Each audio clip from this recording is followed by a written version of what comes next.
사랑하는 성도 여러분, 예수님께서 죽음의 권세를 이기시고 부활하셨습니다. 오늘 우리는 2022년의 부활주의를 지키며 감사와 기쁨을 담아 하나님 앞에 예배드리며 나아가겠습니다. 우리 함께 기도합시다. 하나님께서 그를 사망의 고통에서 풀어 살리셨으니 이는 그가 사망에 매여 있을 수 없었음이라. 예수께서 이르시되 나는 부활이요 생명이니 나를 믿는 자는 죽어도 살겠고 무릇 살아서 나를 믿는 자는 영원히 죽지 아니하리니 이것을 내가 믿느냐? 아멘. 잠자는 자들의 첫 열매가 되신 예수님 감사합니다. 죽음의 권세 아래 굴복당하지 아니하시고 생명의 능력으로 다시 살아나셔서 우리의 소망과 구원이 되어 주셔서 감사합니다. 부활의 아침 감사함으로 또한 기쁨으로 주님 앞에 나왔습니다. 우리의 예배와 경배를 받아 주옵소서. 이 시간 부활의 능력으로 우리 가운데 임재하여 주시고 말씀해 주시옵소서. 그 주님의 능력을 힘입어 세상을 이기고 또한 죄악을 이기고 나를 이기며 주님 뜻대로 살아가게 하여 주시옵소서. 모든 순서 가운데 함께 하실 것을 믿고 감사드리며 예수 그리스도의 이름으로 기도 올리옵나이다. 아멘.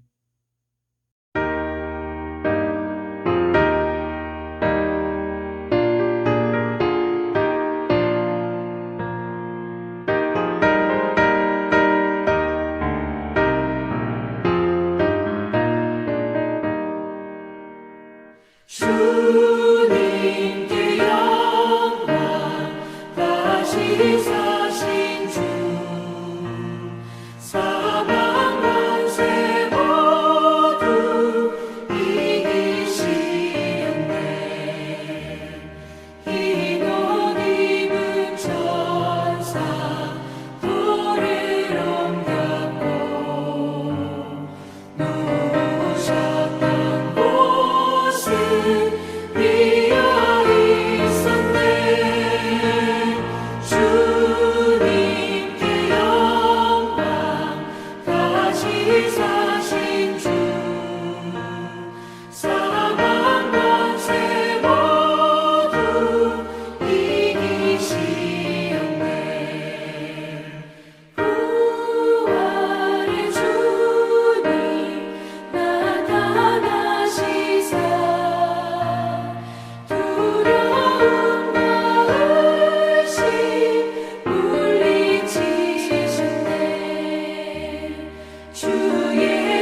우리 다 함께 사도신경으로 우리 신앙을 고백드리겠습니다.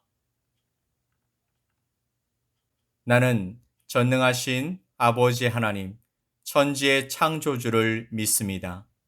나는 그의 유일하신 아들, 우리 주 예수 그리스도를 믿습니다. 그는 성령으로 잉태되어 동정녀 마리아에게서 나시고 본디오 빌라도에게 고난을 받아 십자가에 못 박혀 죽으시고 장사된 지 사흘 만에 죽은 자 가운데서 다시 살아나셨으며 하늘에 오르시어 전능하신 아버지 하나님 우편에 앉아 계시다가 거기로부터 살아있는 자와 죽은 자를 심판하러 오십니다. 나는 성령을 믿으며 거룩한 공교회와 성도의 교제와 죄를 용서받는 것과 몸의 부활과 영생을 믿습니다. 아멘.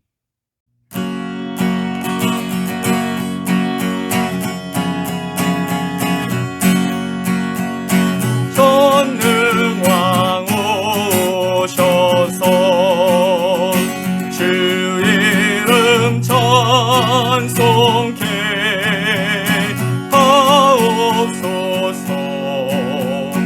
영광과 권능의 성부여 오셔서 우리를 다스려 주옵소서.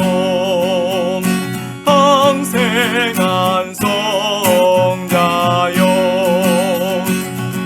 오셔서 기도를 들으소서. 택하신 백성들 복 내려주시고 거룩한 마음을 주옵소서. 위로의 주 성령 오셔서 큰 증거 주옵소서. 전능한 주시여 각 사람 맘에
오늘 함께 보실 하나님의 말씀은 마태복음 28장 5절로 10절 말씀입니다. 마태복음 28장 5절로 10절 말씀을 우리 함께 보겠습니다.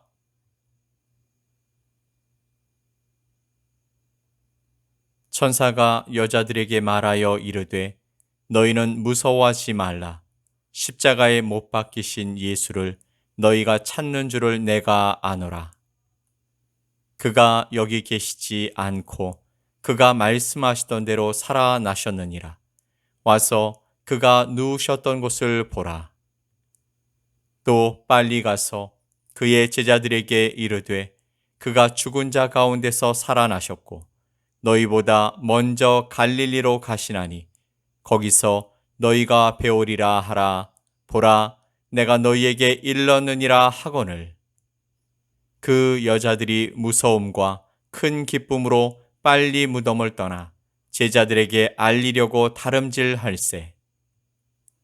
예수께서 그들을 만나 이르시되 평안하냐 하시거늘 여자들이 나아가 그 발을 붙잡고 경배하니 이에 예수께서 이르시되 무서워하지 말라. 가서 내 형제들에게 갈릴리로 가라 하라. 거기서 나를 보리라 하시니라. 아멘. 한 사람의 일생에서 가장 중요한 날이 있다면 그것은 태어난 날이며 또한 죽은 날입니다. 살아있는 동안에는 태어난 날을 기념하고 죽은 후에는 무덤에 모여서 죽은 날을 기념합니다. 특히나 인류 역사에 기여한 위대한 인물이 이 세상을 떠난 날에는 많은 사람들이 무덤에 가서 고인을 추모하기도 합니다. 그런데 아무도 그분의 기일을 기념하지 않는 분이 한 분 계십니다. 아무도 그분의 무덤을 찾지 않는 한 분이 계시죠. 바로 우리 주 예수 그리스도이십니다. 왜냐하면 그분은 다시 살아나셨기 때문입니다. 그래서 우리는 예수님이 죽으신 날이 아닌 다시 사신 부활절을 기념하는 것입니다. 빈 무덤을 찾지 않고 대신 살아계신 예수님께서 성령으로 임재하시는 교회에 모여 함께 부활절 예배를 드리는 것입니다. 대한민국은 전면 해제의 수순을 밟고 있고 이곳 필리핀도 함께 모여 예배 드릴 수 있습니다만 아직 교회가 예배를 드리기에 준비가 되어 있지 않아서 많이 송구스럽고 아쉽습니다. 하지만 각 가정과 처소에서 드리는 부활절 예배 가운데 부활과 생명의 주 예수님을 여러분 모두가 새롭게 만날 수 있게 되기를 예수 그리스도의 이름으로 간절히 축원드립니다. 그분께 우리의 온전한 경배와 찬양을 올려드릴 수 있었으면 좋겠습니다.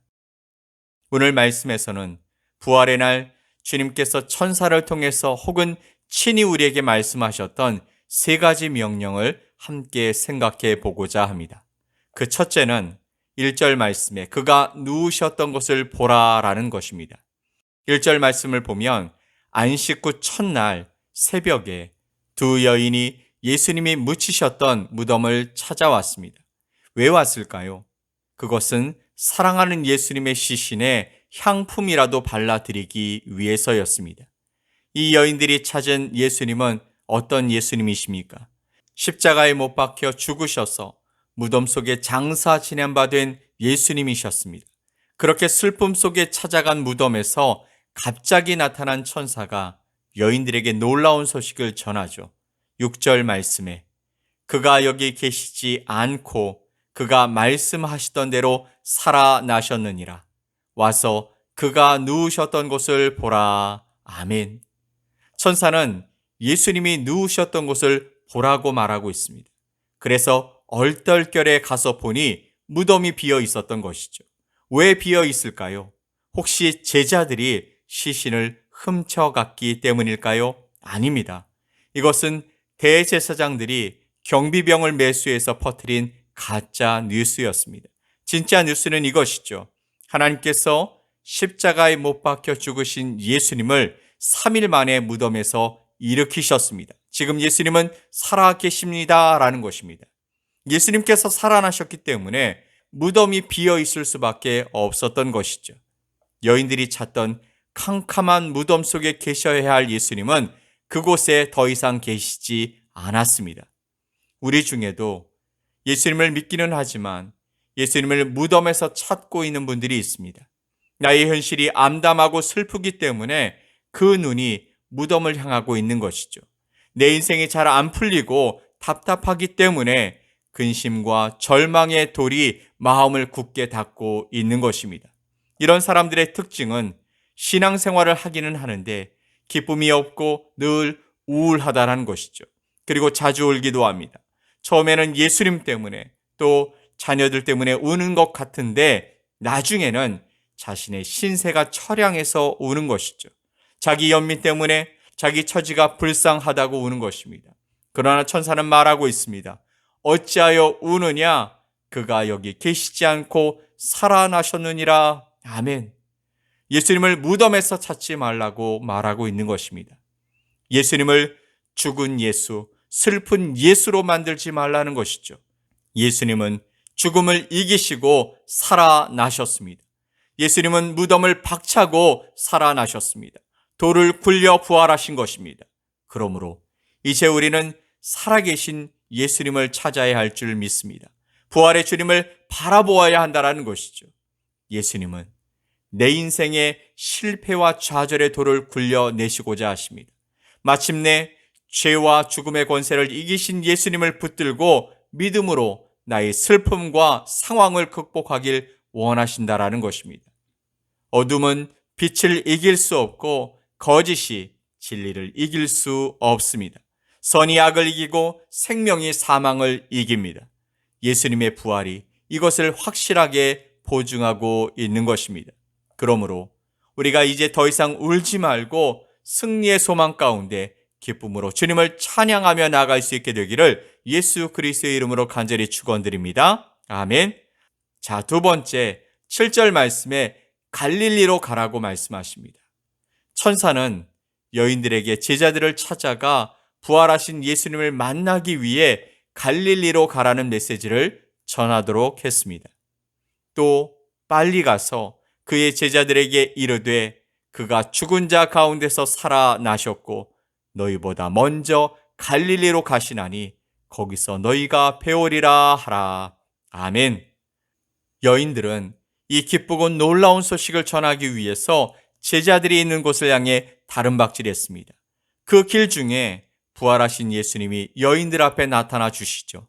여인들 앞에 나타나신 예수님께서 그들에게 무슨 말씀을 하십니까? 10절 말씀에 이에 예수께서 이르시되 무서워하지 말라. 가서 내 형제들에게 갈릴리로 가라 하라. 거기서 나를 보리라 하시니라. 아멘. 예수님의 말씀은 천사가 전해준 메시지와 같은 내용이었죠. 그냥 제자들이 있는 예루살렘에서 만나면 될 텐데 왜 이처럼 두 번씩이나 갈릴리로 가라고 말씀하시는 것일까요? 여기에는 분명한 이유가 있습니다. 갈릴리는 예수님과 제자들이 대부분의 시간을 함께 보내었던 장소였습니다. 갈릴리에서 예수님과 제자들이 처음 만났죠. 제자들은 그곳에서 예수님이 행하시는 일들을 또한 보았습니다. 그리고 그곳에서 예수님의 말씀을 들었습니다. 그곳에서 예수님과 함께 웃기도 하고 울기도 했습니다. 하지만 이제는 제자들이 그곳에 다시 가고 싶지 않았습니다. 왜냐하면 십자가에서 비참하게 돌아가신 예수님이 자꾸만 떠오르는 곳이었기 때문입니다. 마지막 순간 예수님과 함께하지도 못하고 도망쳐버린 자신들의 비겁함이 떠올라서 견딜 수 없었기 때문입니다. 그러나 예수님은 그 갈릴리에서 제자들을 다시 보자고 말씀하셨습니다. 그것은 예수님이 부활하셨기 때문이죠. 죽음을 이기시고 승리하셨기 때문입니다. 그렇게 갈릴리에서 예수님은 십자가 사건의 충격 때문에 풀이 죽어 있는 제자들을 세워주시고 또 믿음을 다시 되살리길 원하셨습니다.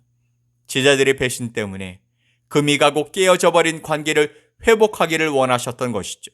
제자들이 팽개쳐버린 위대한 사명을 다시 새롭게 붙들기를 원하셨던 것입니다. 예수님은 제자들을 배신자 못난이 한심한 녀석들이라고 부르지 아니하시고 내 형제들이라고 불러주셨습니다. 이 모습을 통해 예수님은 우리에게 큰 위로가 되어 주십니다. 우리가 만약 제자들이 처했던 상황에 놓였었다면 과연 다르게 행동할 수 있었을까요? 우리가 주님을 배신했던 제자들을 손가락질할 자격이 있습니까? 우리는 우리가 생각하는 것보다 더 어리석고 더 연약한 존재입니다. 더 이기적이고 더 자기 중심적인 사람들이라는 것이죠. 이런 사실이 여러 사건을 통해서 드러날 때마다 우리는 좌절할 수밖에 없습니다. 이미 끝장난 것 같고 모든 것을 다 접고 싶기도 합니다. 그러나 주님은 이런 우리를 책망하지 아니하시죠. 소망이 없다고 내치지 아니하신다라는 것입니다. 다른 사람을 뽑아 새로 시작하시겠다고 하지도 않으십니다. 그리고 바로 그 자리 우리의 갈릴리에서 너와 함께 다시 시작하겠다고 말씀하시는 분이십니다. 내 형제여 갈릴리로 가라. 거기서 나를 보리라. 2022년 부활절을 맞이하여서 우리도 부활하신 예수님과 함께 갈릴리로 가봅시다. 예수님을 처음 만났던 그 기억, 그 구원의 감격과 기쁨, 또 예수님의 십자가 사랑으로 인해 터질 것 같았던 심장소리, 마치 어두움 속에서 한 줄기 빛을 본 것처럼 우리 가운데 주신 진리의 말씀 그리고 그 은혜와 사랑의 기억들을 다시 떠올려 봅시다. 그래서 내 부끄러움을 감추시고 여전히 내게 손을 내밀고 계신 부활의 주님을 새롭게 만날 수 있게 되기를 간절히 소망합니다. 지난 과거가 어떠하든지 간에 이번 부활절이 부활하신 주님과 함께 우리의 신앙생활을 다시 시작하는 계기가 될 수 있었으면 좋겠습니다. 부활하신 주님의 능력을 믿고 다시 일어서려는 우리에게 분명 주님께서 우리가 알지 못했던 크고 비밀한 일을 보여주실 것입니다. 자, 세 번째, 모든 민족을 제자로 삼으라고 말씀하십니다. 16절 말씀을 보면 11 제자가 갈릴리에 가서 예수께서 지시하신 산에 이르러 라고 말씀하십니다. 11 제자가 갈릴리로 가서 부활하신 예수님을 만났습니다. 예수님을 본 제자들의 첫 번째 반응은 예수를 배웠고 경배했다라는 것이죠. 부활 사건 이전에는 제자들이 예수님을 따르기는 했어도 예수님께 경배를 드린 적은 한 번도 없었습니다. 그런데 부활하신 예수님께는 왜 경배를 드렸을까요? 그것은 바로 부활하신 예수님은 하나님으로부터 하늘과 땅의 모든 권세를 부여받으신 분이셨기 때문입니다. 온 우주를 통치하시는 만왕의 왕으로 등극하신 예수님께서 제자들에게 명령하셨습니다. 그 엄중한 명령이 무엇이냐면 바로 19절, 20절의 말씀이죠. 그러므로 너희는 가서 모든 민족을 제자로 삼아 아버지와 아들과 성령의 이름으로 세례를 베풀고 내가 너희에게 분부한 모든 것을 가르쳐 지키게 하라. 볼지어다 내가 세상 끝날까지 너희와 항상 함께 있으리라 하시니라. 아멘. 원어를 보면 이 말씀에서 동사는 딱 하나가 나옵니다. 뭐냐면 바로 제자로 삼으라라는 것이죠. 예수님의 제자란 예수님을 배우고 닮아서 예수님처럼 살아가는 사람을 말하는 것입니다. 예수님의 DNA를 새겨넣은 작은 예수가 되려는 사람들을 말하는 것이죠. 예수님은 11명의 제자들에게 제자 삼는 일에 헌신하라고 명령하셨습니다. 이 명령은 11 사도에게만 주신 명령이 아니었죠. 예수님의 십자가와 부활을 통해서 죄사함을 받고 천국 백성이 된 모든 부활의 증인들에게 주시는 말씀이었습니다. 그러면 어떻게 모든 민족으로 제자를 삼을 수 있습니까? 예수님의 말씀 속에 표현된 가서 세례를 베풀고 가르쳐 지키게 하라의 답이 있는 것입니다. 첫 번째로 가야 합니다. 여러분, 가만히 앉아서 결코 제자를 삼을 수 없기 때문이죠. 자리에서 일어나 세상 속으로 가라고 우리에게 말씀하고 계시죠. 두 번째로는 세례를 베풀어야 한다라고 말씀하십니다. 여러분, 세례는 아무에게나 베풀지 않습니다. 세례를 베푼다라는 것은 한 사람이 믿고 거듭나서 예수님과 연합을 이루었다는 것을 전제로 하는 것이죠. 이런 사람에게 구원과 영생이 약속되어 있기 때문입니다. 셋째로 가르쳐 지키게 해야 한다라는 것입니다. 거듭난 사람에게 예수님이 하신 말씀을 가르쳐 주어야 한다는 것이죠. 가르칠 뿐만이 아니라 그 말씀에 순종하도록 본을 보이고 권면해야 한다는 것입니다. 사랑하는 성도 여러분, 이 하나하나의 단계가 모두 다 쉬운 것이 없습니다. 가기도 어렵고 또 믿어 거듭나게 하기도 어렵고 가르쳐 지키게 하는 것은 더더욱 어렵습니다. 그러나 다행인 것은 이 일을 이루시는 분은 성령 하나님이시라는 것이죠. 우리의 능력으로 할 수 있는 일이 아닙니다. 그러나 예수님은 약속하셨습니다. 내가 세상 끝날까지 너희와 항상 함께 있으리라. 아멘. 하늘과 땅의 모든 권세를 가지신 예수님께서 제자 삼는 일에 헌신하는 이들과 함께 하신다고 약속해 주셨습니다. 부활하신 주님께서 그들에게 성령의 능력과 지혜를 부어 주십니다. 예수님의 부활을 믿는 부활의 증인들을 통해서 복음은 예루살렘과 온 유대와 사마리아를 넘어섰습니다. 그래서 지금 우리가 그 복음을 듣고 다시 그 복음을 세상 끝에 전하려고 하고 있는 것이죠. 지금도 살아계신 주님은 예수님의 부활을 믿는 교회를 통해 모든 민족으로 제자 삼는 역사를 이루어가고 계시는 것입니다. 우리는 지금 격변의 시대를 지나고 있습니다. 사상 초유의 바이러스의 질병으로 말미암아 전 세계가 통제되고 또 일상이 무너졌고 새로운 방식의 삶을 살아가고 있습니다. 대면보다 비대면으로 모임을 갖고 또한 예배 드리는 것이 익숙해지고 있습니다.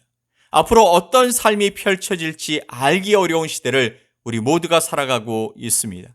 그러나 분명한 것은 전보다 신앙을 가지고 살아가는 것이 또 공동체의 모습을 지켜가는 것이 쉽지 않을 것이라는 것입니다.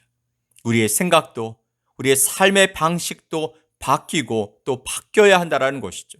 그러나 바뀌지 않는 한 가지 진리는 하나님이 우리를 사랑하신다라는 것입니다. 그래서 아들 예수님을 보내주시기까지 우리를 당신 곁에 두고 싶으신 것입니다.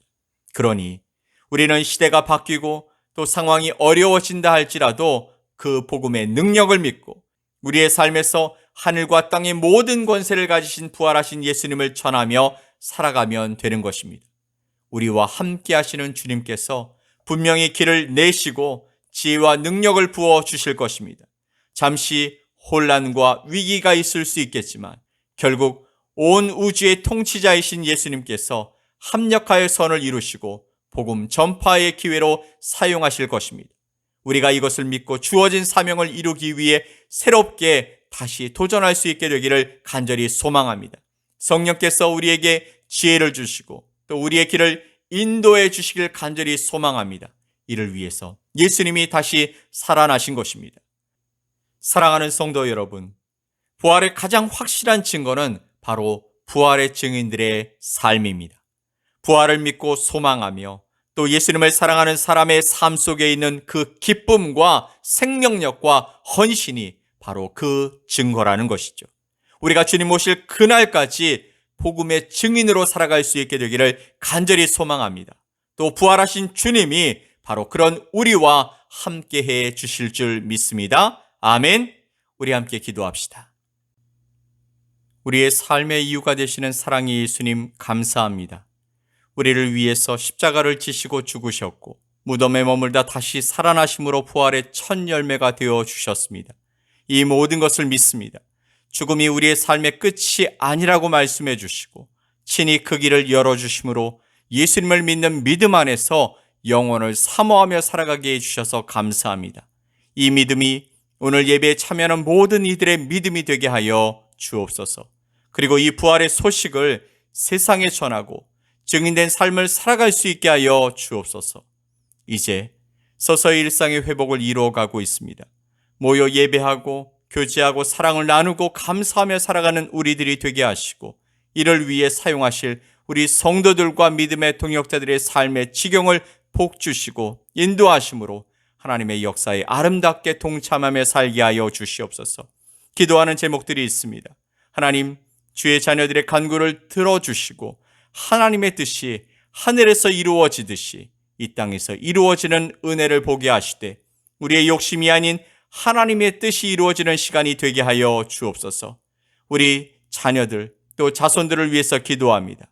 2년이 넘도록 정상적인 학업을 이루지 못하고 지내왔는데 하나님, 이들의 진로와 도전에 함께해 주셔서 하나님의 자녀들이 세상 가운데 아름다운 길을 만들어갈 수 있도록 우리 자녀들 자손들을 사용해 주시옵소서. 또한 샘물교회를 복 주셔서 이 땅에 복음을 심고 가꾸어 하나님이 기뻐하실 열매를 맺어갈 수 있게 하여 주시고 하나님이 사용하실 아름다운 교회가 되게 하여 주시옵소서. 함께 사역할 믿음의 사람들을 보내주시며 하나님을 알지 못하던 사람들이 주께로 돌아오게 하심으로 날마다 천국잔치가 열리는 교회가 되게 하여 주시옵소서. 하나님, 교회를 건축하고 있습니다. 시작하신 이도 하나님이시고 마치실 분도 하나님이심을 믿습니다. 또한 주님의 교회이고 주님이 사용하실 교회임을 믿습니다. 이 교회를 통해서 쉼과 회복과 하나님의 사랑이 충만한 교회가 되게 하여 주시옵소서. 이제는 우리 구주 예수 그리스도의 크신 은혜와 하나님 아버지의 충만하신 사랑하심과 성령님의 내주하시며 인도하시는 역사가 부활의 주님을 예배하고 그 증인으로 살아가기를 다짐하는 모든 성도들 머리머리 위에, 그리고 교회와 나라와 민족 위에, 또한 건축 중인 샘물교회 위에 이제로부터 영원토록 함께 있을지어다. 아멘.